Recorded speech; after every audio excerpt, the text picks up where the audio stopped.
When I throw it up, start twerking like Miley.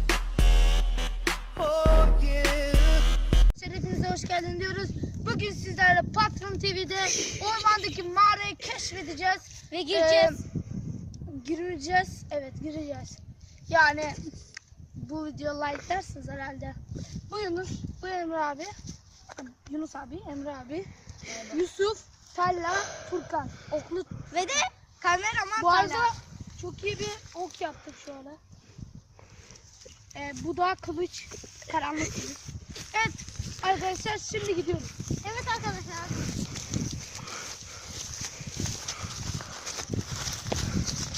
Beyler yavaş. Niye? Karşımıza bir şey çıkabilir. Evet arkadaşlar.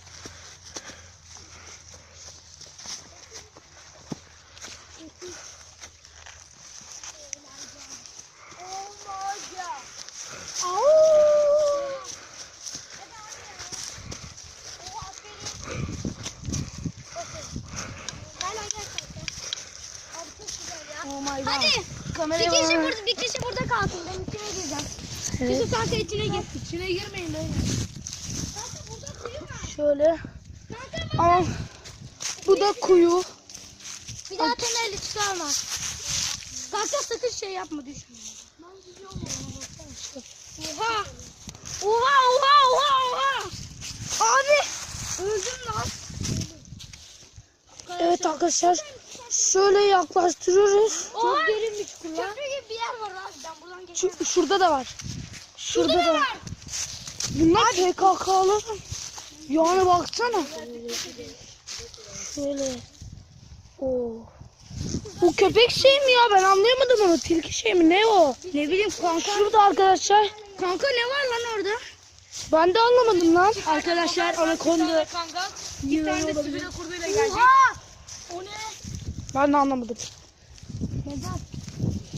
Mezar değil. Oha! Orada da mı var lan? Beyler bakın, buranın her yeri çukur. Beyler bir İki şey gün önce adamlar kazma kürekle buraya geldiler. Niye? Oha gelin içine girelim birimiz. Gel kanka ben bir gireyim. Ya kuyuysa. Kanka girdik. Kuyuysa girme oğlum. Evet arkadaşlar, şu anda iniyoruz ve şu anda Kanka çok kayıyor, dikkat et. evet arkadaşlar, içeride 4 tane gördüğünüz gibi mağara gördük ama bunların nereye gittiğini bilmiyoruz. Gelişmeler için bekleyiniz. Evet arkadaşlar, bu videomuzun da sonuna geldik. Patron TV'ye abone olmayı unutmayın ve tabii ki de bu videomuzu likelamayı unutmayın. Videosuz kalmayın. Görüşürüz. Hey!